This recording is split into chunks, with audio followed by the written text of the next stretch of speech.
Welcome back to my channel Vijay Chhetri concept of zoology.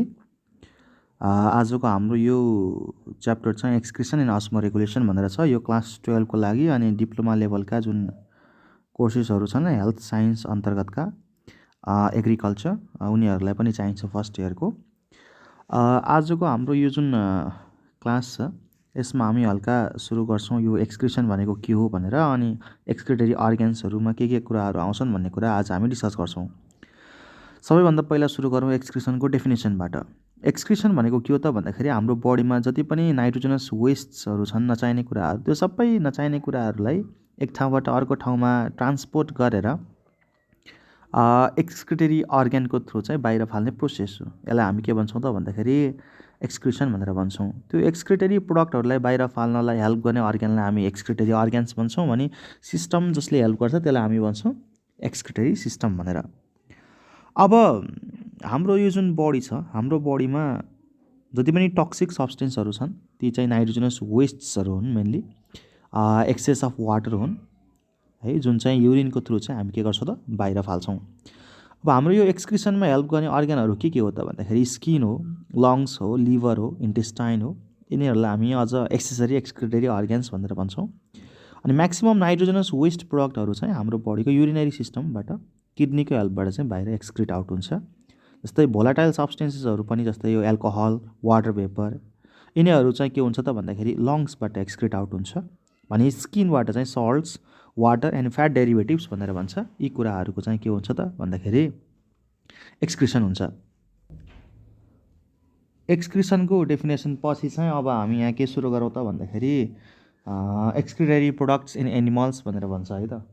यो excretory product चाहिँ तीनवटा टाइपको एक्सक्रिटरी प्रोडक्ट हुन्छ, मेनली एनिमलहरूले बाहिर फाल्ने। तीमा के पर्यो त भन्दाखेरि अमोनिया आउँछ एउटा, अर्को आउँछ युरिया, अर्को आउँछ युरिक एसिड। यसको बेसिसमा हामी एनिमलहरूलाई अमोनोटेलिक, अमोनिया यदि बाहिर फाल्छ भने अमोनोटेलिक बाहिर फाल्ने भन्नाले त्यो नाइट्रोजनस वेस्टलाई युरिनको थ्रु बाहिर फाल्ने है त। अनि त्यो युरिनमा चाहिँ म्याक्सिमम कुन चाहिँ नाइट्रोजनस वेस्ट हुन्छ भन्ने बेसिसमा हो यो टाइप। यदि अमोनिया बाहिर फाल्छ भने त्यसलाई हामी अमोनोटेलिक एनिमल भन्छौँ र प्रोसेसलाई चाहिँ अमोनोटेलिजम भन्छ। जस्तै फर इक्जाम्पलमा के आउँछ त भन्दाखेरि अल एक्वाटिक इन्भर्टिब्रेट्स एन्ड फिसेस भनेर भन्छ। अनि अर्को चाहिँ यदि युरियाको थ्रु, युरिनको थ्रु चाहिँ युरिया बाहिर फाल्छ भने यसलाई हामी के भन्छौँ त भन्दा त्यो एनिमललाई चाहिँ युरियोटेलिक भन्छौँ भने प्रोसेसलाई युरियोटेलिजम भनेर भन्छौँ। जस्तै फर इक्जाम्पल म्यामल्सहरू हामीहरू युरियोटेलिक भन्यौँ भने अर्को आउँछ युरिकोटेलिजम भनेर भन्छ है। युरिकोटेलिजममा के आउँछ त भन्दाखेरि युरिक एसिड है, युरिक एसिड जस्तो सबभन्दा टक्सिक नाइट्रोजनस वेस्ट मध्येको यो पनि एउटा नाइट्रोजनस टक्सिक जुन छ अमोनिया छ। अमोनियालाई चाहिँ के गरेको छ भन्दाखेरि मोडिफाई भएर अलिकति लिस्ट टक्सिक युरिक एसिडमा कन्भर्ट गरेको। यिनीहरूमध्ये जुन हामी तीनवटा कुरा गऱ्यौँ नि, अमोनिया, युरिक एसिड, युरिया, सबभन्दा बढी डेन्जरस चाहिँ टक्सिक चाहिँ अमिनो एसिड है, सरी अमोनिया, सबभन्दा बढी डेन्जरस चाहिँ अमोनिया। अनि यो अमोनियालाई चाहिँ केमा कन्भर्ट गरेर त युरिया र युरिक एसिडमा कन्भर्ट गरेर बाहिर फाल्छ। अनि त्यो एनिमललाई हामी के भन्छौँ त भन्दाखेरि हामी यो एक्सक्रिटरी प्रोडक्टको बारेमा डिस्कस गर्दै थियौँ, जसमा हामीले अमोनोटेलिजमको बारेमा कुरा गऱ्यौँ, युरियोटेलिजमको बारेमा पनि कुरा गऱ्यो भने लास्टमा चाहिँ युरिकोटेलिजम भनेर भन्छ। युरिकोटेलिजममा के हुँदो रहेछ त भन्दाखेरि most toxic substance nitrogenous waste अमोनियालाई चाहिँ युरिक एसिडमा कन्भर्ट गरेर चाहिँ बाहिर फाल्दो रहेछ युरिनको थ्रु। यस्तो टाइपको एनिमललाई हामी युरियोटेलिक एनिमल भन्छौँ र यो प्रोसेसलाई चाहिँ युरिकोटेलिजम भनेर भन्छौँ। जस्तो कसले सो गर्छ त यो भन्दाखेरि यो रेप्टाइल्सहरूले, बर्ड्सहरूले चाहिँ युरिकोटेलिजम भन्ने जुन प्रोसेस छ त्यो चाहिँ सो गर्छन्। अब हामी यो कन्सेप्ट क्लियर भइसकेपछि कतातिर आउँछौँ त भन्दाखेरि एक्सक्रिटरी सिस्टम अफ म्यान भनेर भन्छ। यो एउटा लङ क्वेसन हो। म्यानको एक्सक्रिटरी सिस्टममा के कुराहरू पर्छ भन्दा a pair of kidneys, a pair of ureter, urinary bladder र युरेथ्रा है, यी चारवटा कुराहरू पर्छन्।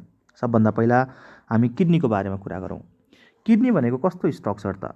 एउटा डार्क रेड बिन सेपको स्ट्रक्चर हो, जुन चाहिँ 11 सेन्टिमिटर लेन्थ अनि 5 सेन्टिमिटर चाहिँ ब्रेथ भनेर भन्छौँ हामी। 11 × 5 सेन्टिमिटर यसको डाइमेन्सन।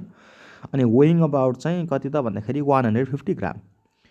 यो कहाँ पाउँछ त? हाम्रो भर्टेब्रल कलमको आइदर साइडमा लम्बर रिजनको है। जस्तो यसको एक्ज्याक्ट पोजिसनको बारेमा हामी कुरा गर्छौँ भने T12 to L3 भनेर भन्छ। T12 भनेको 12औं नम्बरको थोरासिक भर्टेब्रीदेखि लिएर 3rd नम्बरको चाहिँ लम्बर भर्टेब्री है, त्यो हड्डीसम्म चाहिँ पुगेको हुन्छ। त्यही भएर T12 to L3 भन्ने वर्ड चाहिँ हामी यहाँ युज गर्छौँ।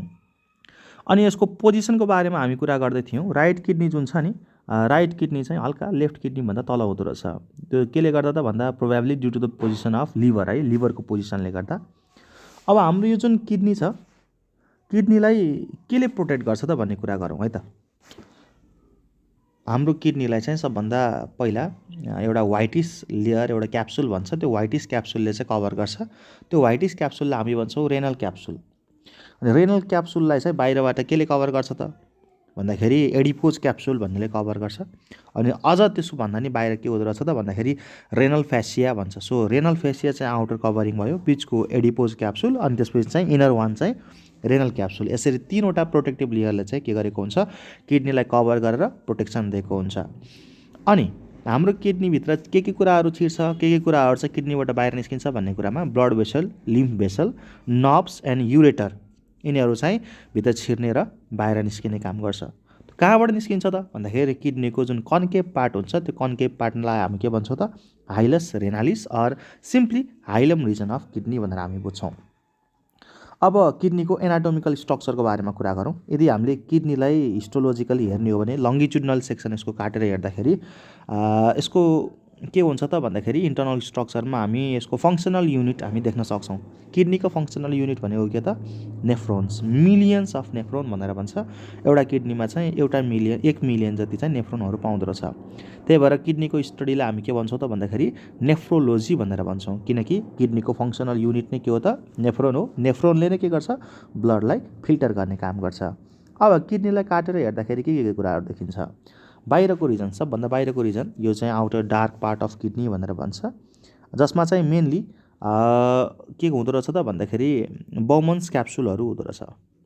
हुन त बाउमन्स क्याप्सुल मात्र नभएर यसमा ग्लोमेरुलस, बाउमन्स क्याप्सुल, पिसिटी र डिसिटी यी रिजनहरू पनि हुन्छन्। यो पार्ट चाहिँ कर्टेक्स हो, यो आउटर रिजन भयो है किडनीको। अब यसपछि मेडुला, मेडुला भनेको चाहिँ इनर रिजन है, भित्रतिरको रिजन हो।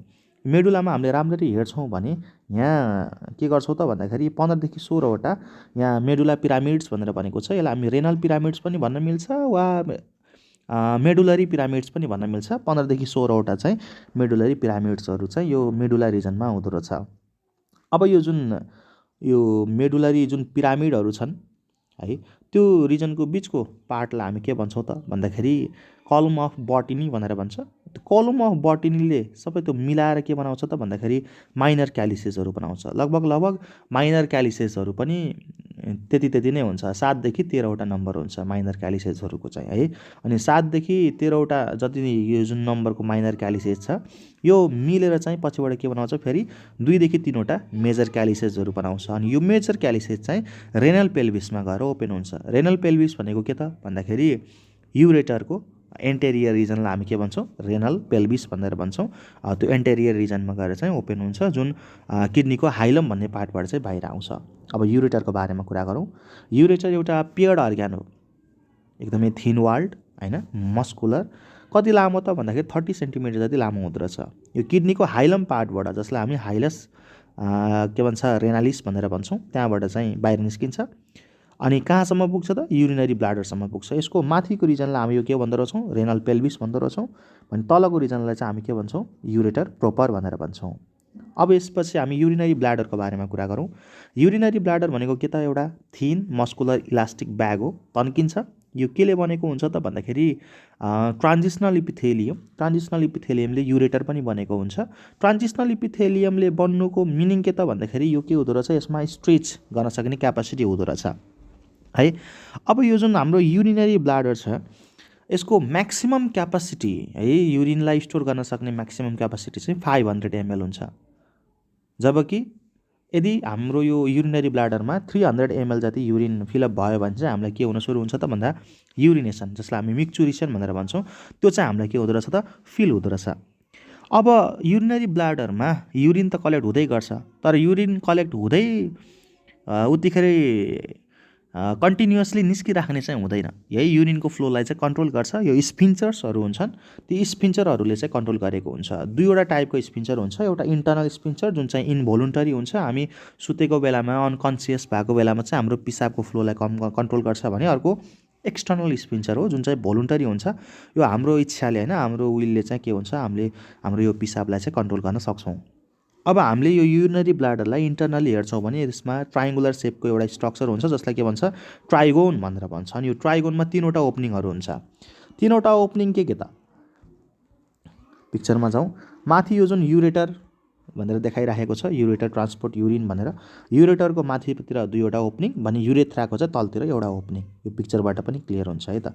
भनेपछि हाम्रो यो युरिनरी ब्ल्याडरमा तीनवटा ओपनिङ्सहरू हुने भयो, माथिको दुईवटा युरेटरबाट, तलको चाहिँ युरेथ्राबाट। अब यसपछि हामी युरेथ्राको बारेमा कुरा गरौँ है त। युरेथ्रा भनेको कस्तो अर्गन त?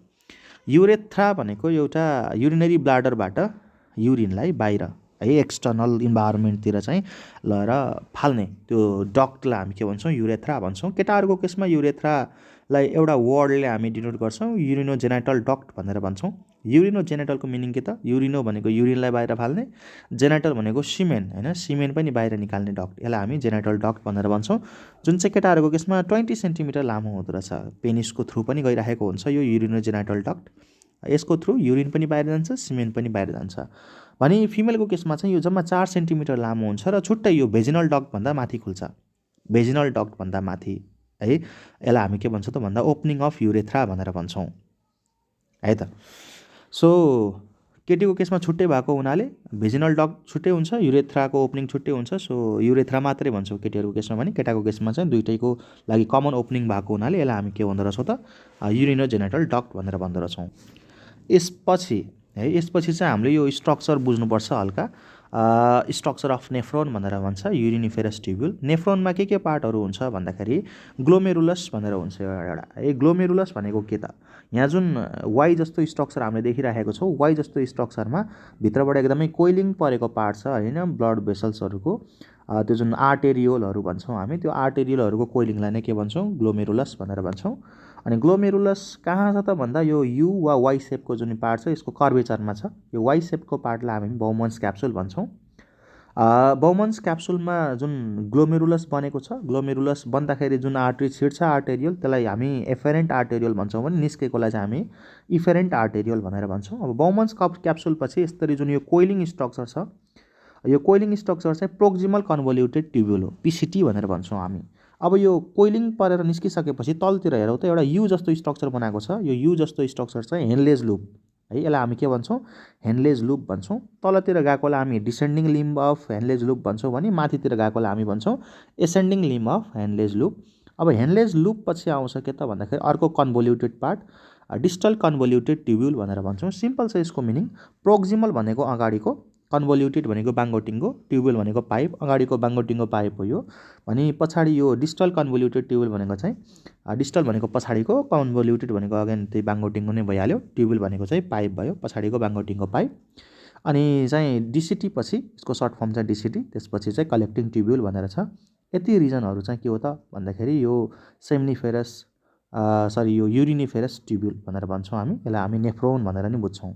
यो नेफ्रोनको बारेमा चाहिँ डिटेलमा पढ्न जरुरी छैन। नेफ्रोनको होल स्ट्रक्चरलाई हामी माल्पिगियन बडी अनि रेनल ट्युब्युल भनेर डिभाइड गर्छौँ। माल्पिगियन बडीमा के कुराहरू पर्यो त भन्दाखेरि ग्लोमेरुलस र बाउमन्स क्याप्सुल पर्यो भने रेनल ट्युब्युलमा के कुराहरू पर्यो त पिसिटी, हेनलेज लुप, डिसिटी अनि कलेक्टिङ डक्ट, यी कुराहरू परे। यसपछि हाम्रो यो अर्को यो लङ क्वेसन हो, यसलाई हामी मेकानिजम अफ युरिन फर्मेसन भनेर भन्छौँ। मेकानिजम अफ युरिन फर्मेसन जुन छ यो तीनवटा स्टेपमा कम्प्लिट हुन्छ हेरौँ है। पहिलो स्टेपलाई हामी भन्छौँ अल्ट्रा फिल्ट्रेसन। पहिलो step ultra filtration, second step selective reabsorption अनि थर्ड स्टेप चाहिँ ट्युबुलर सिक्रेसन। यदि तीनवटा कुराहरूको बारेमा हामीले आइडिया पाइसकेपछि यो अर्को एउटा क्वेसन छ लङ क्वेसन, त्यो पनि सकिन्छ। ल अब हामी यहाँ डिस्कस गरौँ मेकानिजम अफ युरिन फर्मेसन। यो जुन पहिलो स्टेप छ अल्ट्रा फिल्ट्रेसन, यसलाई हामी ग्लोमेरुलर फिल्ट्रेसन पनि भन्छौँ। अल्ट्रा फिल्ट्रेसन भनेको के त भन्दा it is a process of farming glomerular filtrate from glomerulus under the high pressure of blood भनेर भन्छौँ है। ब्लडको हाई प्रेसरमा के गर्ने त भन्दा ग्लोमेरुलसबाट ग्लोमेरुलर फिल्ट्रेटहरू बाहिर निकाल्ने प्रोसेस नै के हो त अल्ट्राफिल्ट्रेसन हो। यो प्रोसेस रिचार्ड्सले 1942मा एक्सप्लेन गरेका थिए, जसमा के हुन्छ त जति पनि डिजल्भ सब्सटेन्सहरू हुन्छ हाम्रो ब्लडमा अनवान्टेड सब्सटेन्सहरू, त्यो अनवान्टेड सब्सटेन्सहरू फिल्टर भएर बाउमन्स क्याप्सुलमा आइपुग्छ। त्यसले गर्दाखेरि ब्लडको हाई प्रेसरले गर्दाखेरि। अब ग्लोमेरुलसको बारेमा हल्का कुरा गरौँ। यहाँ जुन ग्लोमेरुलस छ, ग्लोमेरुलस भनेको एउटा कोइल्ड पार्ट अफ आर्टेरियल हो। ग्लोमेरुलसमा आउँदै गर्दाखेरि यो जुन एफेरेन्ट आर्टेरियल है, ग्लोमेरुलसमा छिर्ने आर्टेरियललाई हामी एफेरेन्ट आर्टेरियल भन्छौँ, अनि ग्लोमेरुलसबाट निस्केको बाहिर निस्केको आर्टेरियललाई चाहिँ हामी के भन्छौँ, इफेरेन्ट आर्टेरियल भनेर भन्छौँ। यहाँ पिक्चरतिर यसो ध्यान दिउँ, पिक्चर कता ल, यही एउटा पिक्चर रहेछ, यही पिक्चरबाट बुझौँ है। ग्लोमेरुलसतिर गइराखेको एफेरेन्ट आर्टेरियल, ग्लोमेरुलसबाट बाहिर निस्केको इफेरेन्ट आर्टेरियल। अब हुन्छ के त, यो जुन एफेरेन्ट आर्टेरियल छ यसको डायमिटर चाहिँ इफेरेन्टभन्दा धेरै हुन्छ, मतलब धेरैभन्दा धेरै ब्लड एफेरेन्ट आर्टेरियलबाट ग्लोमेरुलसमा छिर्दो रहेछ भने थोरैभन्दा थोरै ब्लड चाहिँ इफेरेन्ट आर्टेरियलबाट चाहिँ बाहिर निस्किँदो रहेछ। जसले गर्दाखेरि अब ग्लोमेरुलसमा के भयो त, छिर्ने बेलामा धेरै ब्लड छिर्यो, निस्किने बेलामा थोरै ब्लड निस्क्यो। सो अटोमेटिकली एउटा प्रेसर क्रिएट हुँदो रहेछ ग्लोमेरुलसमा। अनि त्यो हाई प्रेसरले गर्दाखेरि चाहिँ के हुँदो रहेछ, जति पनि ब्लडमा नाइट्रोजनस वेस्ट्सहरू छन्, जति पनि डिजल्भ सब्सटेन्सेसहरू छ, त्यो डिजल्भ सब्सटेन्सेसहरू चाहिँ फिल्टर भएर कहाँ आइपुग्दो रहेछ त भन्दाखेरि बाउमन्स क्याप्सुलमा आइपुग्दो रहेछ त्यो फिल्टर भएर। अब यो फिल्टर हुनको लागि अगाडि एउटा प्रोसेस छ। सबभन्दा पहिला यहाँ स्ट्रक्चरको बारेमा पनि कुरा गरौँ। यहाँ बाउमन्स क्याप्सुलको बारेमा कुरा गरौँ त। यो जुन बाउमन्स क्याप्सुल छ नि, बाउमन्स क्याप्सुलको बाहिरको लेयरलाई हामी भन्छौँ पेराइटल लेयर, अनि भित्रको लेयरलाई हामी भन्छौँ भिसेरल लेयर। भिसेरल लेयर आफैमा तीनवटा लेयर मिलेर बनेको हुन्छ। तीनवटा लेयर मध्येको भित्रको लेयर जुन छ त्यो स्क्वामोस इपिथेलियमले बन्या हुन्छ, अनि स्क्वामोस इपिथेलियम चाहिँ पोडोसाइट्समा कन्भर्ट भएको हुन्छ, पोडोसाइट्स। यो बाउमन्स क्याप्सुलको बारेमा भयो भने अब ग्लोमेरुलसको बारेमा कुरा गरौँ। ग्लोमेरुलस जुन छ, ग्लोमेरुलसमा के हुन्छ, सानो सानो प्वालहरू हुन्छ, किनकि नाइट्रोजनस वेस्ट फिल्टर भएर बाहिर निस्किने भनेकै कहाँबाट हो त भन्दा त्यो सानो सानो प्वालबाट हो, जसको साइज 100 एङ्गस्ट्रम भनेर भन्छौँ हामी।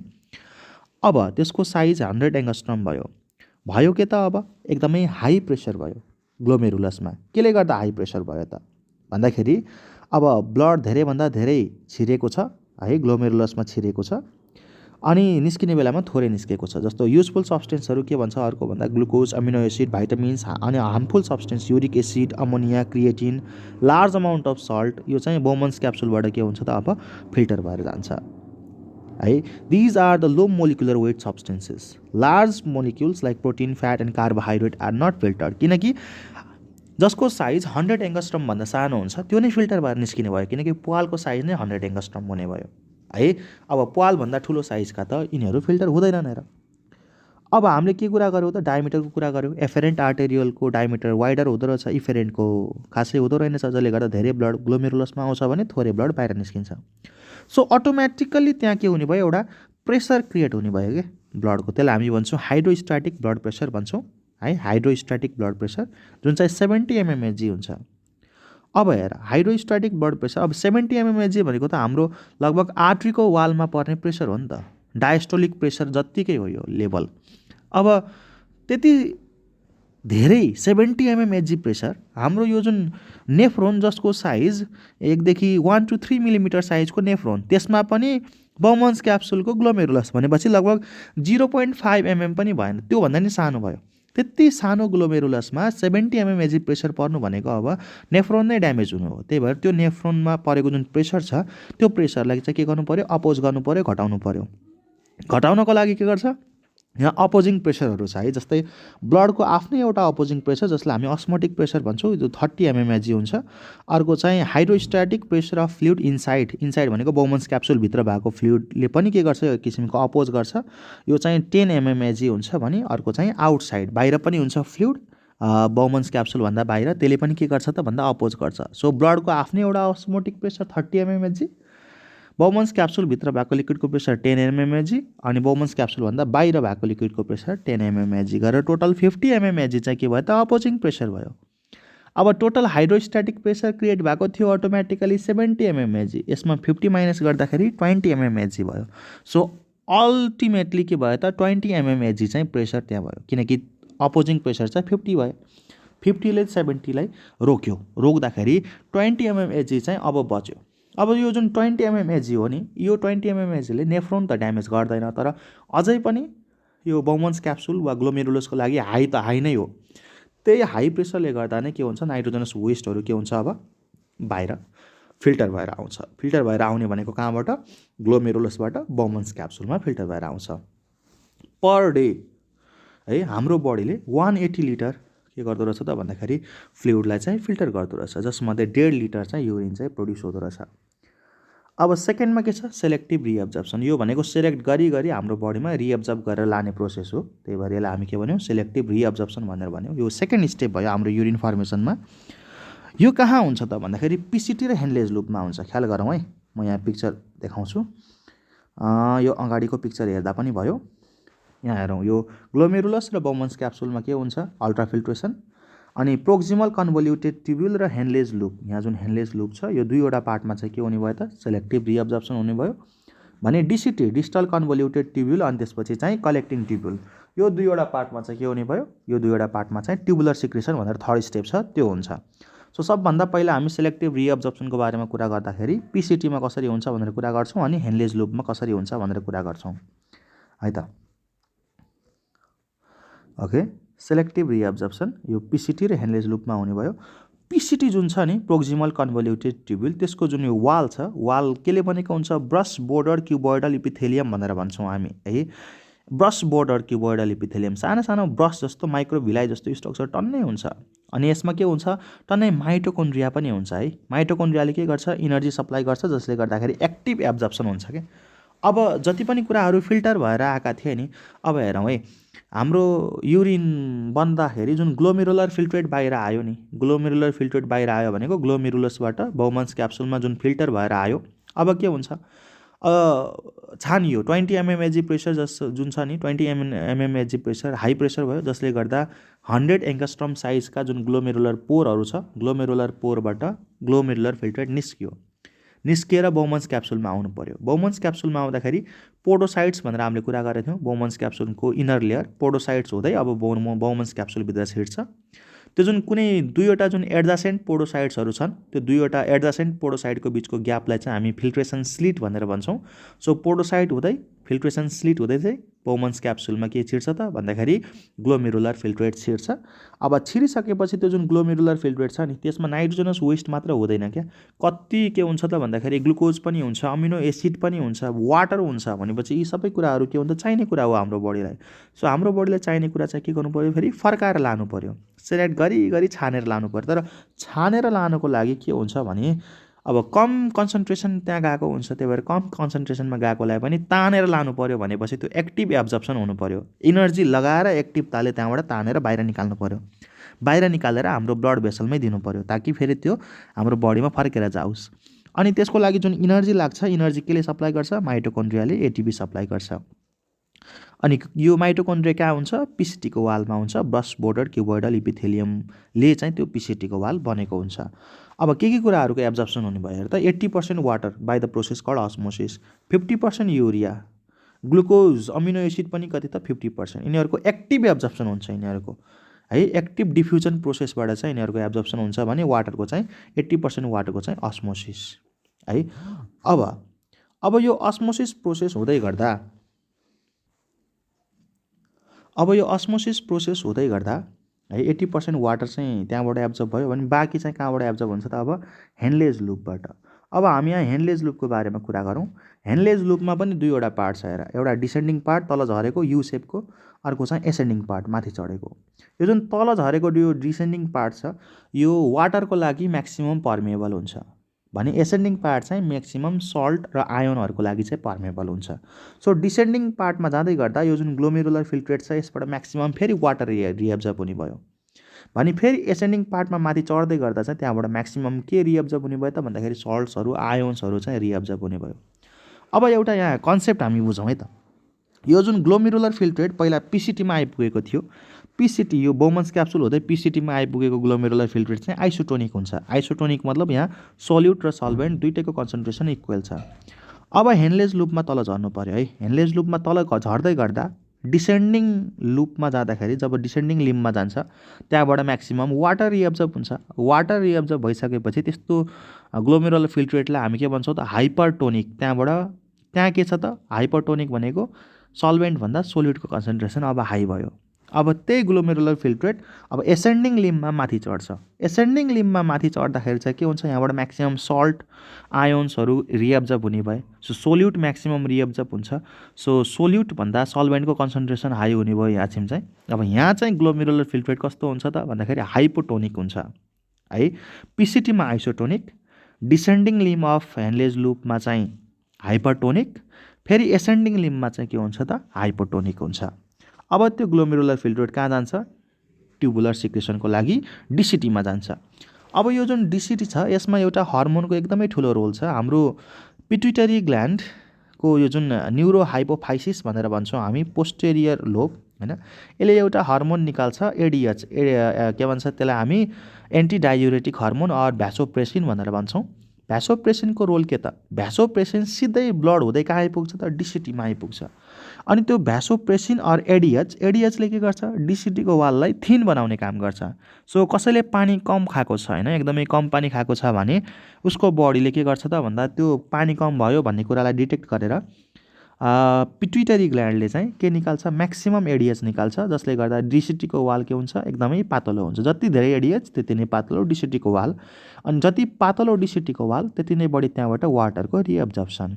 सो पिसाब कस्तो हुन्छ त पहेँलो पिसाब, थोरै पिसाब बाहिर जान्छ। तर त्यही ठाउँमा हामीले धेरै पानी खाएको छौँ भने बडीले थाहा पाउँछ पानी धेरै खायो भनेर बडी डिहाइड्रेट हुँदैन। त्यही भएर थोरैभन्दा थोरै एडिएच निस्किन्छ। अनि थोरै एडिएच निस्किनु पिट्युटरी ग्ल्यान्डबाट भनेको के त भन्दा डिसिटीको वाल के हो त अब बाक्लो भयो। डिसिटीको वाल बाक्लो भयो भने कमभन्दा कम वाटरको रिएब्जर्प्सन हुन्छ। त्यही भएर हाम्रो युरिनको भोल्युम पनि सेतो भएर धेरै हुन्छ हैन। युरिनको भोल्युम कलर सेतो हुन्छ, भोल्युम चाहिँ धेरै आउँछ। कुरो यो डिसिटीबाट के कुराहरूको एब्जर्ब हुँदो रहेछ र त जस्तो अनवान्टेड सब्सटेन्सहरू चाहिँ त्यहाँ छोडिदिन्छ है। यो त्यो अब हेर है डिसिटी नै त्यस्तो पार्ट हो जहाँ के हुन्छ त भन्दाखेरि ग्लोमेरुलर फिल्ट्रेट फाइनली युरिनमा कन्भर्ट हुन्छ, जहाँ के कुराहरू आयो युरिनमा जस्तो uric acid, hippuric acid, creatine, ammonia, potassium ion, hydrogen ion, यी सबै कुराहरू चाहिँ अब के हुने भयो त डिसिटी हुँदै अब कलेक्टिङ ट्युब्युलमा चाहिँ सिक्रेट हुन्छ है। अरू जति पनि चाहिने कुराहरू छ यसको एक्टिभ एब्जर्प्सन हुन्छ, नचाहिने कुराको चाहिँ ट्रान्सपोर्टेसन भएर त्यहाँबाट अब के गर्छ सोडियम, क्लोराइड, क्याल्सियम यो सबै युरिनमा हुँदै बाहिर जाने हो। वाटर चाहिँ म्याक्सिमम के हुँदो रहेछ डिसिटीबाट एब्जर्ब हुँदो रहेछ। अनि फाइनली यसले के गर्दो रहेछ त भन्दाखेरि हाम्रो युरिनको भोल्युमलाई चाहिँ कन्ट्रोल गर्छ। अब हेर है म्याक्सिमम यहाँबाट के हुन्छ वाटरको रिएब्जर्प्सन हुने भएर डिसिटीमा के हुन्छ सोल्युसन कस्तो हुन्छ हाइपरटोनिक हुन्छ। त्यही भएर ह्युमनको युरिन जहिले पनि के हुन्छ हाइपरटोनिक हुन्छ है, यो कुरा चाहिँ ख्याल गरौँ। अनि यसमा डाइरेक्ट रोल चाहिँ के को छ त एडिएचको, एन्टी डायुरेटिक हर्मोन, त्यो केले निकाल्दो रहेछ त पिट्युटरी ग्ल्यान्डले निकाल्दो रहेछ। अब यसपछि हामीले पढ्नुपर्ने कम्पोजिसन अफ युरिन। ह्युमनको युरिनमा के हुँदो रहेछ अबाउट 95 देखि 96% चाहिँ के हुन्छ वाटर हुन्छ, युरिया 2% हुन्छ।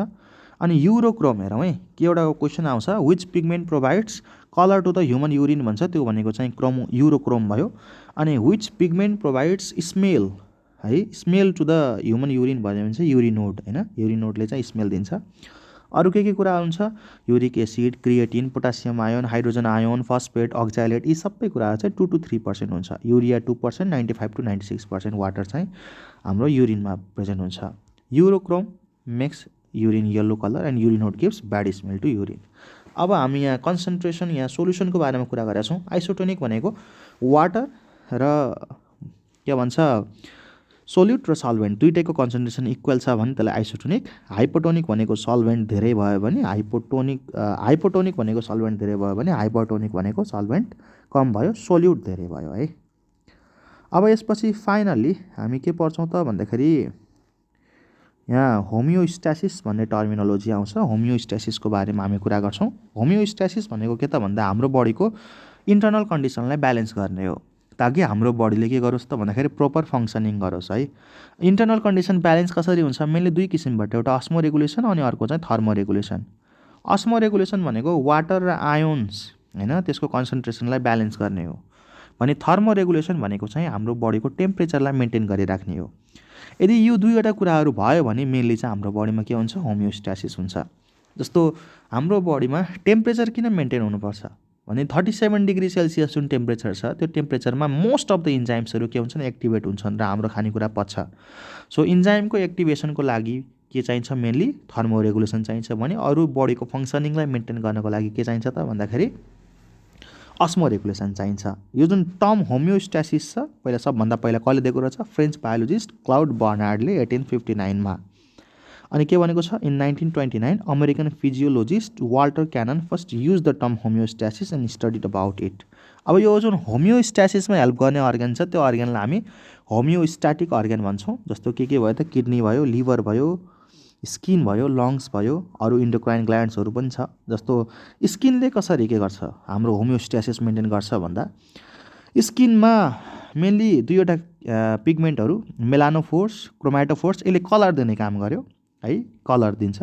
अनि स्वेट ग्ल्यान्ड्सहरू पनि टन्नै हुन्छ। सिबासियस ग्ल्यान्ड हुन्छ। सिबासियस ग्ल्यान्ड भनेको सिबम निकाल्ने ग्ल्यान्ड भयो, चिप्लो, हाम्रो स्किन चिप्लो हुन्छ नि ओइली सिक्रेसन निकाल्ने सिबासियस ग्ल्यान्डले भयो भने स्वेट निकाल्ने स्वेट ग्ल्यान्डले भयो। के भन्छ भने हाम्रो स्वेट जति धेरै हामी गर्मी फिल गर्छौँ त्यति धेरै स्वेट निस्किन्छ। स्वेटले हाम्रो बडीको टेम्परेचर 4 डिग्री सेल्सियससम्म के गर्न सक्छ कम गर्न सक्छ। भनेपछि बडीको टेम्परेचर हाई हुँदा स्वेटले के गर्छ मेन्टेन गर्छ भने म्याक्सिमम हिट लस चाहिँ के हुन्छ त हाम्रो स्किनबाटै हुन्छ। अर्को किडनीले कसरी हेल्प गर्छ त भन्दाखेरि ओभियसली एडिएचको रोल आयो। एडिएचले केमा हेल्प गर्ने भयो त हाम्रो बडीबाट के छ त भन्दाखेरि जति पनि नाइट्रोजनस वेस्टहरूलाई बाहिर फाल्नमा हेल्प गर्छ। युरिनको फर्मेसन गर्छ भनौँ न है। बडीमा अस्मो रेगुलेसनमा हेल्प गर्छ। वाटर र आयोन्सहरू बडीको हाम्रो ब्लडको भोल्युमलाई पनि के गर्छ किडनीले रेगुलेट गर्छ।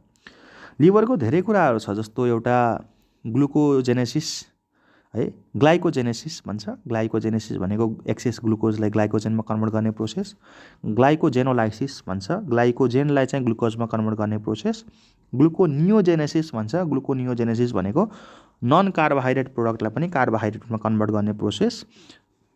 अनि त्यसपछि चाहिँ डिएमिनेसन भन्छ, हाइली टक्सिक अमोनियालाई नन टक्सिक युरियामा कन्भर्ट गर्ने प्रोसेस। त्यस्तै डिटक्सिफिकेसन छ, न्युट्रलाइजेसन छ, धेरै काम चाहिँ हाम्रो लिभरले गर्छ। हाम्रो लिभरमै के हुन्छ त आरबिसी गएर डिस्ट्रोय हुन्छ र त्यो आरबिसी डिस्ट्रोय भइसकेपछि बाइल पिगमेन्टमा कन्भर्ट हुन्छ जसलाई हामी भन्छौँ बिलिरुबिन र बिलिभर्डिन। अब लङ्सले कसरी हेल्प गर्छ एउटा अक्सिजन र कार्बन डाइअक्साइडको एक्सचेन्जमा हेल्प गर्छ है। अनि अर्को के गर्छ त भन्दाखेरि म्याक्सिमम हिट लस पनि हुन्छ नि हाम्रो एक्सपायर्ड एयरसँगै। ल यति भइसकेपछि चाहिँ हाम्रो यो एक्सक्रिसन एन्ड अस्मो रेगुलेसन भन्ने च्याप्टर नै सकिन्छ है त। ल थ्याङ्क यू।